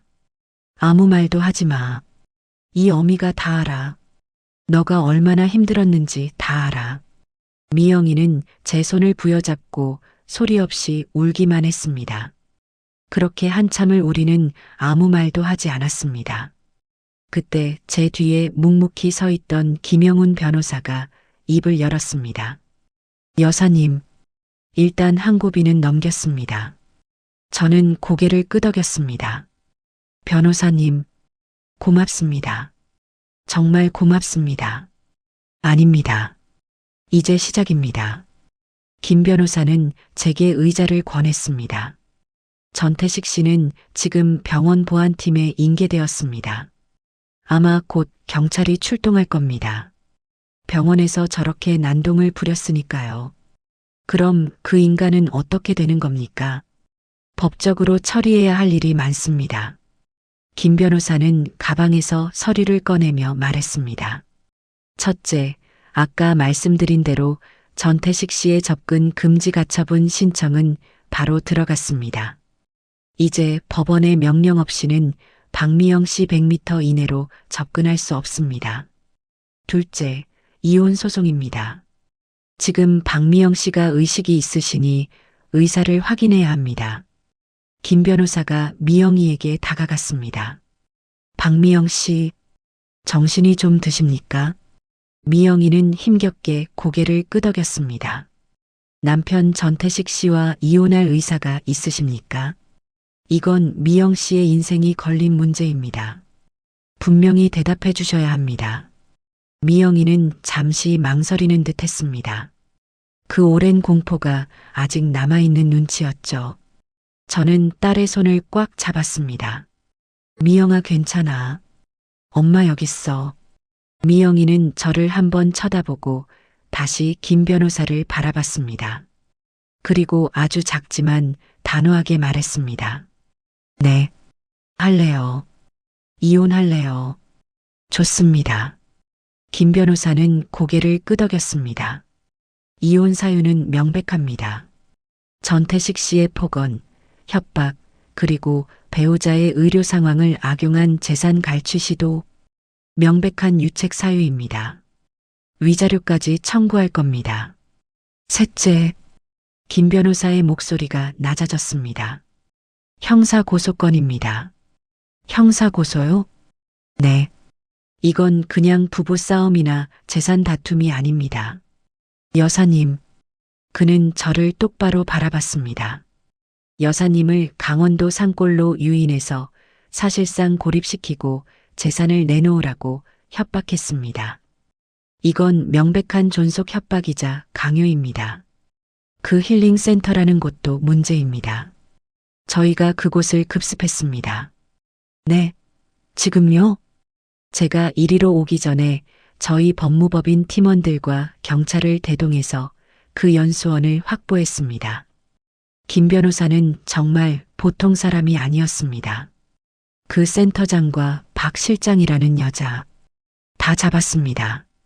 그들은 처음에는 발뺌했습니다. 그냥 시니어 힐링 프로그램을 운영했을 뿐이라고요. 하지만 저희가 그들의 장부를 압수수색했습니다. 그들은 전태식 씨의 노름 비채권자였습니다. 전태식 씨가 장모 재산을 털어서 빚을 갚겠다고 제안하자 그 사기극에 동참한 겁니다. 그들은 자기들이 살기 위해 모든 것을 자백했습니다. 전태식 씨가 주동자라고요. 우리는 속았다. 전태식이가 장모가 치매기가 있어서 요양 겸 재산 정리 도와주는 거라고 했다. 이렇게요. 기가 막혀서 모든 녹취록과 증거는 확보되었습니다. 여사님, 전태식 씨 이제 빠져나갈 구멍이 없습니다. 감옥 가야 합니다. 저는 그제야 온몸에 힘이 탁 풀리는 기분이었습니다. 그 지옥 같던 3박 4일이 꿈이 아니었구나. 그날부터 저는 미영이의 병실에서 살았습니다. 김 변호사는 법적인 모든 절차를 일사천리로 진행했습니다. 전서방은 현장에서 체포되었습니다. 그는 병원 난동 혐의로 연행되었다가 김 변호사가 제출한 고소장과 증거들로 인해 특수강요, 존속 협박, 사기, 미수 등등의 혐의로 구속수사를 받게 되었죠. 그 인간이 구치소로 끌려가고 며칠 뒤였습니다. 김 변호사가 저를 찾아왔습니다. 여사님, 전태식 씨가 변호사를 선임했습니다. 네, 그 빈털터리가 무슨 돈으로? 국선 변호사가 아닙니다. 꽤 비싼 변호사를 썼더군요. 그리고 그 변호사가 우리 측에 합의를 제안해 왔습니다. 합의요? 저는 코웃음을 쳤습니다. 내가 미쳤다고 그 인간하고 합의를 합니까? 물론 그럴 가치도 없습니다. 하지만 그 조건을 들어보십시오. 이혼에 합의하고 모든 형사 고소를 취하해주면 박미영 씨 명의로 된 오피스텔과 차를 포기하겠다고요. 뭐라고요? 그 오피스텔. 미영이 결혼할 때 제가 사준 작은 오피스텔이었습니다. 물론 명의는 미영이 앞으로 해줬죠. 그 차도 제가 사위기 살려준다고 사준 차였고요. 그 인간이 지금 제정신입니까? 원래 다 미영이 건 내 것인데 그걸로 합의를 하자고요? 그렇습니다. 그 인간 지금 자기가 무슨 짓을 했는지 모르는 게 아닙니다. 형량을 줄여보려고 마지막 발악을 하는 거죠. 자기가 가진 모든 걸 포기하는 척하면서 동정심을 유발하고 이혼 합의를 이끌어내서 피해자와 원만히 합의했다는 명분을 만들려는 겁니다. 기가 막혀서. 그래서 변호사님 생각은? 당연히 거절했습니다. 김 변호사는 서류를 내밀었습니다. 그 오피스텔, 박미영 씨 명의가 맞습니다. 당장 그 인간의 짐을 빼고 문을 잠갔습니다. 전태식 씨는 이제 돌아갈 집이 없습니다. 그리고 그 차, 그것도 저희가 회수했습니다. 여사님께서 사주신 차지만 법적으로는 전태식 씨 소유로 되어 있더군요. 하지만 문제 없습니다. 그 차 이미 다른 채권자들이 압류를 걸어놨습니다. 노른 빚 때문에요. 어차피 전태식 씨 손에 들어가지 못합니다. 그럼 그 인간은 정말, 네, 빈손입니다. 구치소에서 나오더라도 갈 곳도 탈 것도 아무것도 없는 알거지가 된 겁니다. 저는 그 소식을 듣고도 마음이 기쁘지 않았습니다. 그저 지독한 악몽이 드디어 끝나간다는 안도감 뿐이었죠. 그렇게 전서방은 제 인생에서 완벽하게 지워지는 듯 했습니다. 그 인간의 마지막 숨통을 끄는 것은 제가 아니었어요. 한 달쯤 지났을까요? 미영이는 신탁 자금으로 안정적인 투석을 받으며 조금씩 기력을 회복하고 있었습니다. 그날 김 변호사가 아주 흥미로운 소식을 가지고 왔습니다. 여사님, 전태식 씨 재판 날짜가 잡혔습니다. 그런데 그 인간이 아주 웃기는 상황에 처했습니다. 무슨 일입니까? 기억하십니까? 그 힐링센터 센터장과 박 실장, 그 공범들 말입니까? 네, 그들이 풀려났습니다. 네, 풀려나다니요. 그 나쁜 놈들이, 물론 집행유예입니다. 그들은 전태식 씨의 범행을 도운 공범이지만 동시에 전태식 씨에게 돈을 뜯긴 채권자이기도 했죠. 그들은 전태식이 우리 돈을 갚지 않으려고 이런 일을 꾸몄다. 우리도 피해자다라고 주장을 했습니다. 그리고 그게 일부 받아들여졌죠. 그들이 모든 증거를 넘기는 조건으로요. 그럼 그 인간들이, 네, 지금 그 인간들이 전태식 씨를 찾아다니고 있습니다. 전태식 씨 며칠 전에 보석으로 잠깐 풀려났었습니다. 재판 준비한다고요. 그런데 그 소식을 센터장과 박 실장이 들은 겁니다. 그들은 전태식 씨가 여사님께 합의금이라도 받았을 줄 알았나 봅니다. 아니면 숨겨둔 돈이라도 있을 줄 알았겠죠. 그래서요. 그들이 전태식 씨가 묵고 있던 싸구려 모텔을 덮쳤습니다. 거기서 무슨 일이 있었는지는 모릅니다. 하지만 전태식 씨 다음 날 다리가 부러진 채로 경찰서에 제 발로 기어들어왔습니다. 살려달라고요. 차라리 감옥에 보내달라고요. 김 변호사는 덤덤하게 말했습니다. 그 센터장 알고 보니 그 바닥에서 아주 질이 나쁜 사람이었습니다. 전태식 씨는 자기가 판 함정에 자기가 빠진 겁니다. 자기가 끌어들인 악마들에게 자기가 물어뜯긴 거죠. 저는 아무 말도 할 수 없었습니다. 제가 손에 피를 묻히지 않아도, 제가 굳이 복수를 하지 않아도 악은 스스로 무너져 내렸습니다. 탐욕은 더 큰 탐욕에 먹히고 말았죠. 전서방은 그렇게 자기 업보의 대가를 치렀습니다. 그것이 그 지독한 인간에게 내려진 가장 완벽한 심판이었습니다. 전서방이라는 거대한 태풍이 지나갔습니다.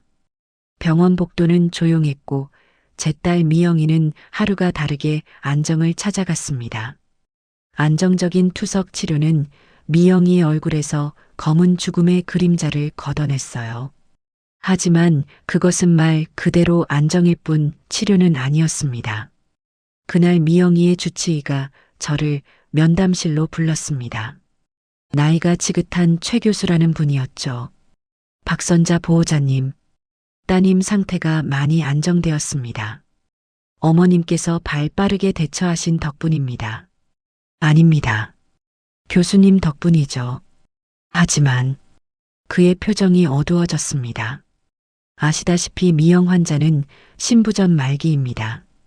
투석은 생명을 연장하는 수단일 뿐 근본적인 해결책이 못 됩니다. 이식을 받아야 합니다. 저는 이미 각오하고 있던 말이었습니다. 지금 대기자 명단에 이름을 올렸습니다. 하지만 솔직히 말씀드리면 기약이 없습니다. 5년이 걸릴지 10년이 걸릴지 모릅니다. 그리고 미영 환자의 몸은 그렇게 오래 버텨주지 못할 수도 있습니다. 저는 최 교수의 눈을 똑바로 바라보며 말했습니다. 제 것을 주십시오. 네, 제 신장, 제 것을 떼어 주십시오. 검사해 주십시오. 최 교수는 놀란 눈으로 저를 바라봤습니다. 어머님, 제가 차트를 봤습니다. 연세가 곧 70이십니다. 70이면 어떻습니까? 80이라도 줍니다. 내 딸이 죽어가는데. 어머님, 기증은 그렇게 간단한 문제가 아닙니다. 이식수술은 받는 사람에게도 위험하지만 주는 사람에게도 엄청난 부담입니다. 특히 어머님 연세에는 신장 하나를 떼어내면 남은 여생 건강을 장담할 수 없습니다. 신부전이 어머님께도 올 수 있습니다. 장담 못하면 어떻습니까? 저는 제 목소리가 떨리는 것을 느꼈습니다. 교수님, 저는 남편 먼저 보냈습니다. 제게는 저 딸아이 하나뿐입니다. 제가 저 아이를 잃으면 저도 살 이유가 없습니다. 제 남은 인생 건강하게 살아서 뭐합니까? 내 자식이 없는데 제발 검사라도 하게 해주십시오. 맞는지 안 맞는지 그것만이라도 알게 해주십시오. 최 교수는 한참 동안 말이 없다가 깊은 한숨을 내쉬었습니다. 알겠습니다. 어머님 뜻이 정그러시다면 검사를 진행하겠습니다. 하지만 조직이 맞을 확률 그리고 어머님의 건강 상태가 기증에 적합할 확률 둘 다 높지 않다는 것만 알아주십시오. 그날부터 저는 검사를 받기 시작했습니다. 피를 뽑고 온갖 촬영을 하고 수많은 의사들을 만났습니다. 미영이에게는 이 사실을 비밀로 했어요. 그 가냘픈 아이에게 또 다른 마음의 짐을 지게 하고 싶지 않았습니다. 하지만 비밀은 오래가지 못했습니다. 미영이가 다른 병동에서 검사를 받고 돌아오는 저를 본 겁니다. 엄마, 병실로 돌아온 저를 미영이가 불렀습니다. 그 아이의 눈이 퉁퉁 부어 있었어요. 엄마 지금 무슨 짓 하는 거야? 무슨 짓이라니? 나 다 들었어. 간호사 선생님이 하는 말 들었어. 엄마 나한테 신장 주려고 검사 받는다고. 미영아, 안 돼. 미영이가 침대에서 상체를 일으키며 소리쳤습니다. 절대 안 돼. 엄마까지 그렇게 만들 수 없어. 나 그냥 이렇게 살다가 갈래. 엄마한테 죄가 너무 많아서 나 엄마 거 못 받아. 너가 무슨 죄가 있어? 내가 죄가 왜 없어? 미영이의 목소리가 절규처럼 터져 나왔습니다. 내가 그 인간 만난 죄. 내가 아픈 거 엄마한테 숨긴 죄. 그리고 그 산장에서 엄마가 나를 그렇게 불렀는데 내가 엄마 모른 척한 죄. 엄마, 나 태식 씨가 무서워서 그런 거 아니야. 물론 그 인간도 무서웠지. 하지만 나 내 병원비 때문에 엄마 집 욕심냈어. 저는 미영이의 뺨을 때리려다 멈췄습니다. 박미영, 너가 지금 무슨 말을. 맞아 엄마. 나 그 인간이 그랬어.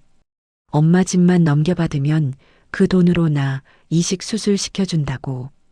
외국 가서 제일 좋은 걸로 받게 해준다고. 나 그 말에 흔들렸어. 나 살고 싶었어 엄마. 투석 너무 고통스러웠어. 그래서 엄마한테 같이 여행 가자고 졸랐어. 다 알면서. 엄마 미안해. 나 같은 거 그냥 죽게 내버려둬. 엄마 몸에 손대지 마. 제발. 미영이는 아이처럼 엉엉 울었습니다. 저는 그런 딸아이를 가만히 안아주었습니다. 등이 뼈밖에 만져지지 않았어요.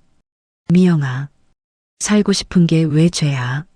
엄마, 이 어미도 너 아플 때 그랬어. 너 뱃속에 있을 때 입덧하도 심해서 너 그냥 없어졌으면 좋겠다. 그런 못된 생각도 했어. 사람은 누구나 자기가 아프면 이기적이 되는 거야. 너가 살고 싶어서 그랬던 거 어미는 다 이해해. 그러니 죄책감 갖지 마. 하지만 그리고 박미영, 똑똑히 들어. 저는 딸의 어깨를 잡고 똑바로 보게 했습니다. 이 신장 너 좋으라고 주는 거 아니야. 나 좋으라고 주는 거야. 이 어미 너 없으면 못 살아. 내가 살려고 너 살리는 거야. 그러니까 너는 그냥 받아. 이건 엄마의 이기심이야. 알겠어? 미영이는 제 말에 더 크게 울음을 터뜨렸습니다. 며칠 뒤 최종 검사 결과가 나왔습니다. 최 교수가 저와 미영이를 함께 불렀습니다. 그의 표정은 알 수 없었어요.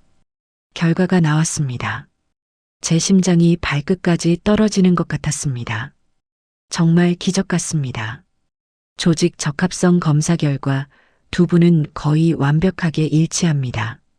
그리고 어머님, 연세에 비해 신장 기능이 너무나 건강하십니다. 이 정도면 기증에 아무 무리가 없습니다. 하늘이 도왔습니다. 저와 미영이는 서로를 부둥켜 안고 울었습니다. 그것은 슬픔의 눈물이 아니었어요. 희망의 눈물이었죠. 수술 날짜가 잡혔습니다. 수술실로 들어가는 날 아침 저는 미영이의 침대 옆에 나란히 누웠습니다. 우리는 같은 수술복을 입고 있었죠.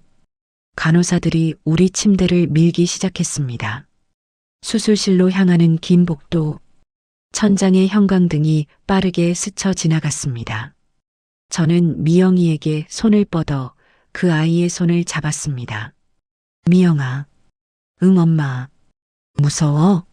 아니. 엄마도 같이 가잖아. 그래. 엄마가 너한테 세상에서 제일 좋은 선물 가지고 갈게. 수술실 문이 열리고 차가운 공기가 밀려왔습니다. 마취 가스가 제 코로 들어왔습니다. 미영아. 아가. 눈 뜨면 다 새 세상이야. 밥 맛있게 먹자. 그 말을 마지막으로 저는 깊은 잠에 빠졌습니다. 얼마나 시간이 흘렀을까요? 지독한 통증과 함께 저는 눈을 떴습니다. 회복실이었어요. 어머님 정신 드세요? 미영이는요? 따님도 수술 잘 끝났습니다. 지금 회복 중이세요. 저는 안도의 한숨을 내쉬었습니다. 배가 찢어질 듯 아팠지만 그 통증마저 감사했습니다. 수술은 성공적이었습니다. 제 몸의 일부가 제 딸아이의 몸속에서 다시 뛰기 시작했습니다. 며칠 뒤 미영이와 저는 같은 병실로 옮겨졌습니다.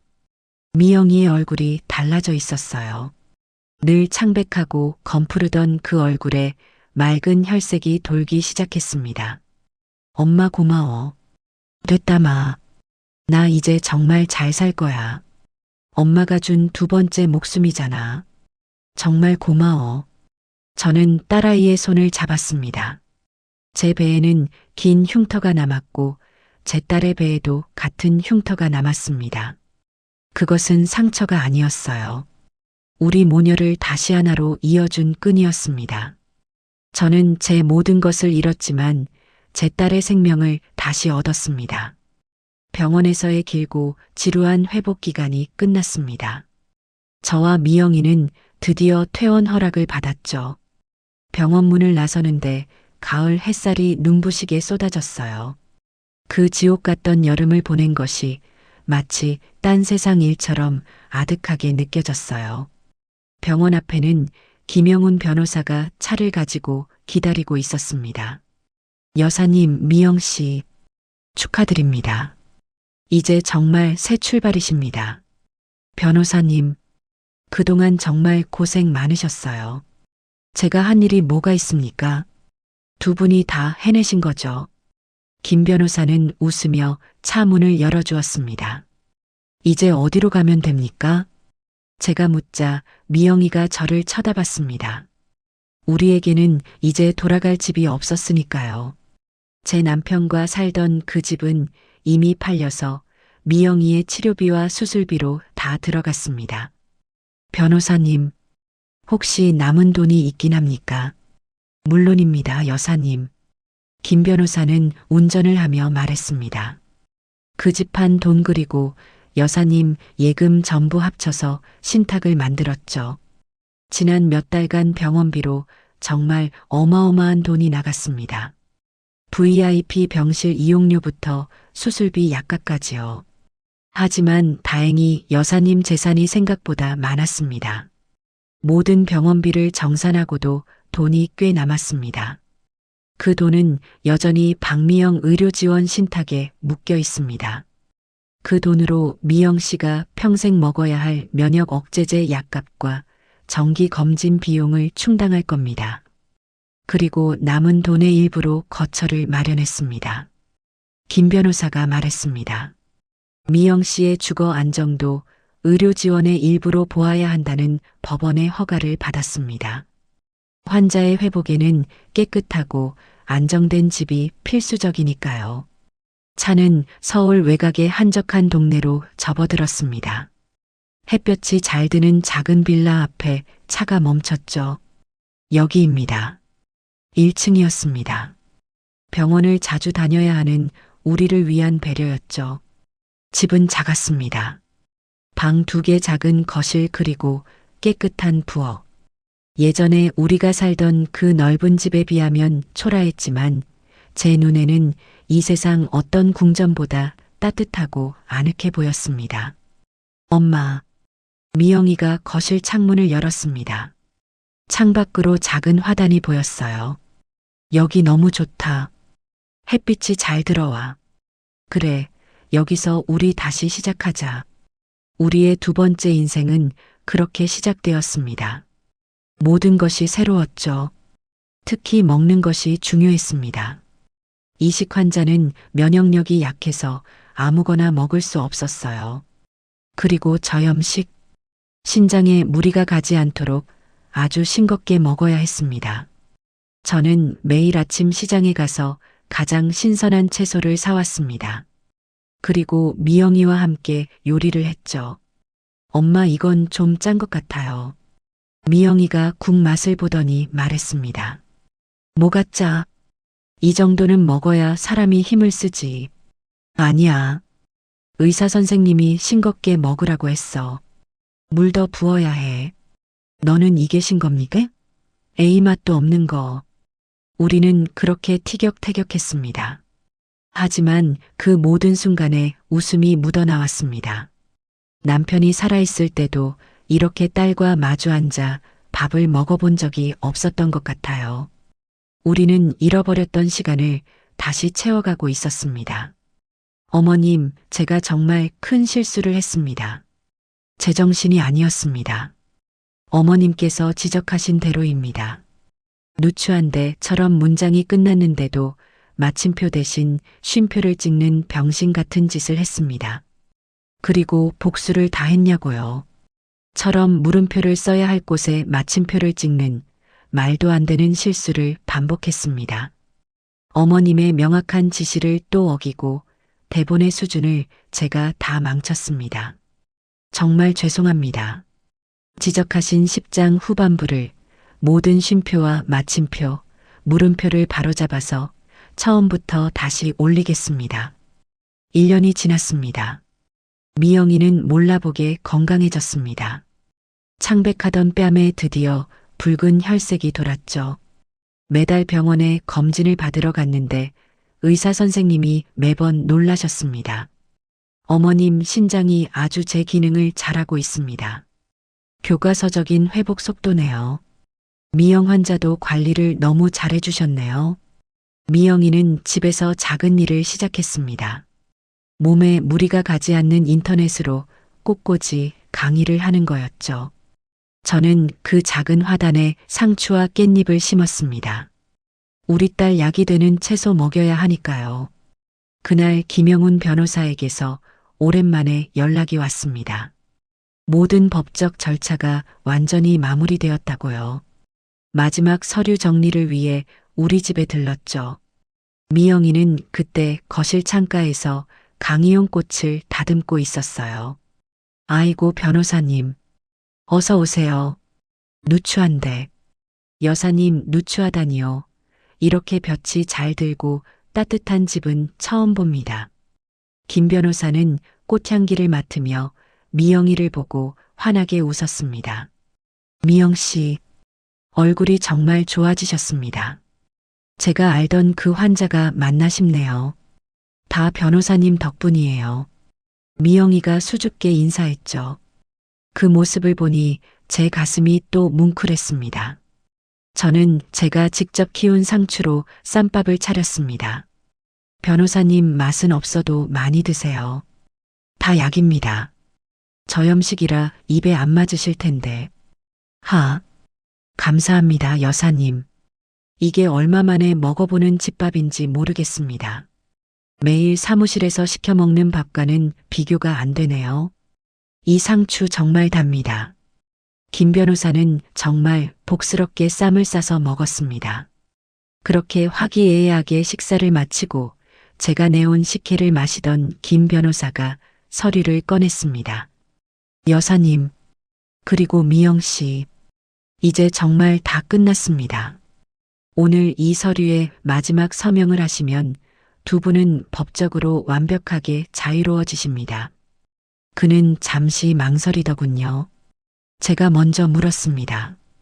변호사님, 그 인간 전태식 씨 말입니다. 재판 어떻게 되었습니까? 김 변호사는 찻잔을 내려놓았습니다. 안 그래도 그 말씀을 드리려고 했습니다. 미영이의 표정이 살짝 굳었습니다. 꽃을 만지던 손을 멈추고 찻잔만 내려다봤죠. 아니요. 듣고 싶지도 않습니다. 그래도 들으셔야 합니다, 미영 씨. 김 변호사가 덤덤히 말했습니다. 재판이 끝났습니다. 그 인간 전태식 씨 10년형을 받았습니다. 10년. 생각보다 긴 형량에 저도 미영이도 놀랐습니다. 김 변호사가 말을 이었습니다. 사기 존속 협박 특수 강요 모든 혐의가 대부분 인정되었습니다. 판사가 죄질이 아주 나쁘다고 하더군요. 특히 아픈 아내를 미끼로 삼고 연로한 장모를 속여 산속에 고립시킨 점 그리고 전혀 반성하지 않는 태도. 이 모든 게 괘씸죄까지 붙었습니다. 아마 한동안 세상빛 보기 힘들 겁니다. 제가 물었습니다. 그럼 그 공범들은요? 그 센터장이랑 그 센터장과 박 실장, 그 공범들도 징역 3년씩 받았습니다. 3년이요? 네.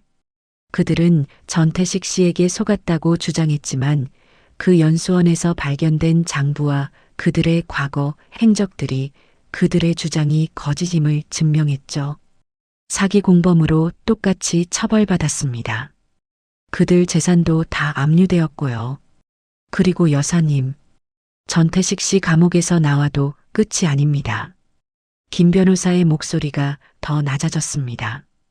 그 인간 감옥 간다는 소식 듣고 그 노름 비채권자들이 전부 들고 일어났습니다. 그 인간이 여사님께 합의금이라도 받아낼 줄 알고 기다렸나 봅니다. 그 채권자들이 전태식 씨 명의로 된 모든 것에 민사소송을 걸었습니다. 그 액수가 어마어마합니다. 평생 빚만 갚다가 생을 마감하게 될 겁니다. 공식적으로 신용불량자가 되었고 앞으로 그 인간 이름으로는 휴대폰 하나 개통 못할 겁니다. 완벽한 빈털털이 그 이상이죠.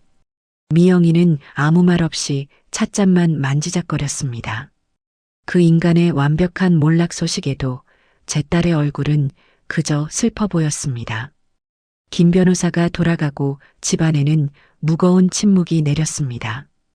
미영이는 말없이 일어나 창가 화분에 물을 주기 시작했어요. 싸 마이너스 그 물줄기 소리만 방 안을 채웠죠. 저는 그 가느다란 뒷모습을 바라보다가 미영이 옆으로 갔습니다. 미영아. 응, 엄마. 아직도 그 인간 생각나? 미영이가 물뿌리개를 내려놓았습니다. 아니, 엄마. 미영이가 저를 돌아봤습니다. 눈에 눈물이 고여 있었어요. 그 인간 생각 안 나. 그냥 내가 너무 바보 같아서.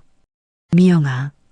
내가 왜 그런 인간한테 속아서 엄마까지, 엄마 집까지, 엄마 목숨까지 그렇게 만들었나 싶어서. 미영이가 바닥에 주저앉아 울기 시작했습니다.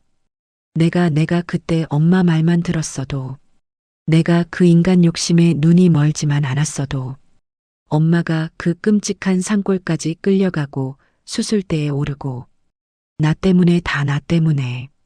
미영아. 저는 딸아이를 일으켜 제 무릎에 앉혔습니다.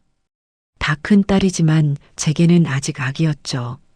그 말하지 말랬지. 엄마, 내가 너무 싫어. 그 인간이 10년, 20년을 받든 그게 무슨 소용이야? 내 죄는 씻기지가 않아. 내가 엄마한테 지은 죄는. 저는 미영이의 머리를 쓸어주었습니다. 다 지난 일이야. 이제 잊어. 너는 피해자야. 그 인간이 너의 아픈 걸, 너의 살고 싶은 마음을 이용한 거야. 미영아, 살고 싶은 게 죄는 아니야. 알겠니? 그러니 이제 너 자신을 용서해. 이 어미는 너를 오래전에 다 용서했어. 너는 내 딸이잖아. 미영이는 제 품에 안겨 한참을 어린아이처럼 울었습니다. 그날 밤 미영이가 잠든 것을 보고 저는 거실로 나왔습니다. 창밖을 바라봤습니다.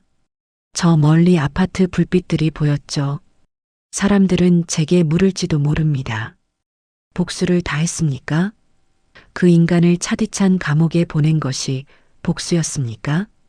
그 인간을 평생 빚더미에 앉은 알거지로 만든 것이 통쾌했습니까? 아니요. 저는 고개를 저었습니다. 김 변호사의 말을 들었을 때 제 속이 시원했던가요? 아니었습니다.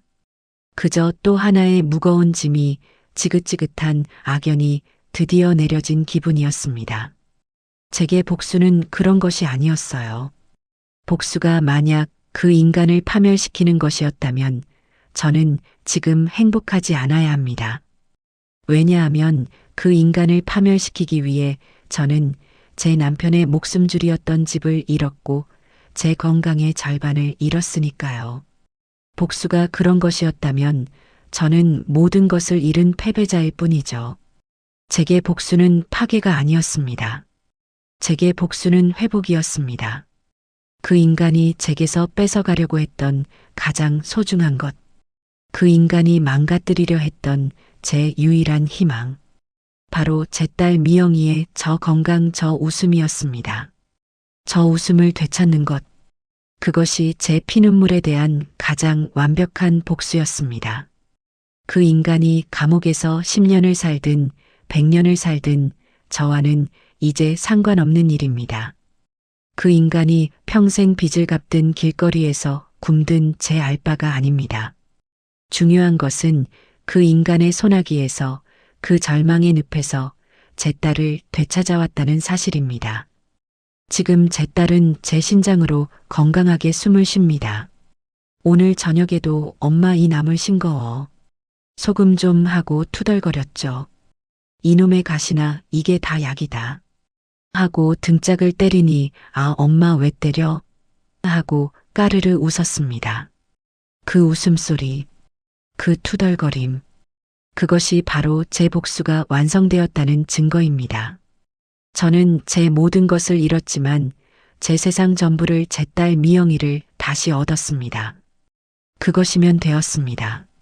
저는 가끔 제 배에 남은 긴 흉터를 만져봅니다. 이 흉터는 그 지옥 같던 날들의 마지막 증거죠. 하지만 아프지는 않아요. 오히려 따뜻합니다. 이 흉터가 제 딸 미영이의 배에도 똑같이 있으니까요.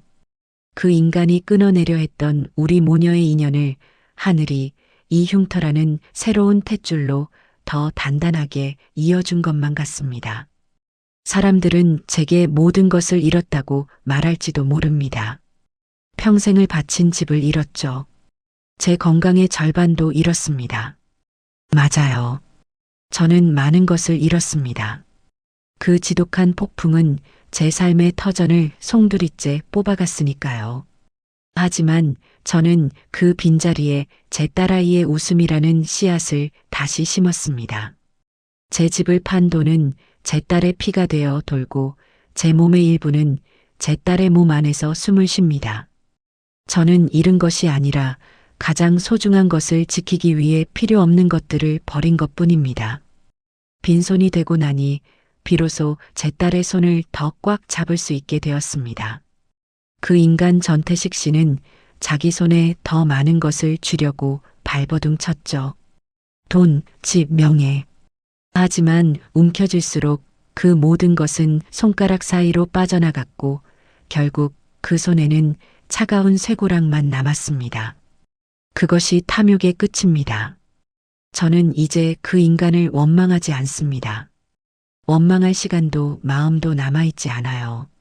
그저 제 옆에서 저염식 나무를 맛없다 투덜거리면서도 엄마 오늘 꽃이 참 예쁘게 폈어 하고 웃는 내 딸 미영이의 얼굴을 한 번이라도 더 바라볼 뿐입니다. 그 평범한 하루가 제게는 기적이고 제 복수의 완성입니다. 오늘 저의 이 긴 피눈물 났던 이야기를 끝까지 들어주셔서 정말 감사합니다.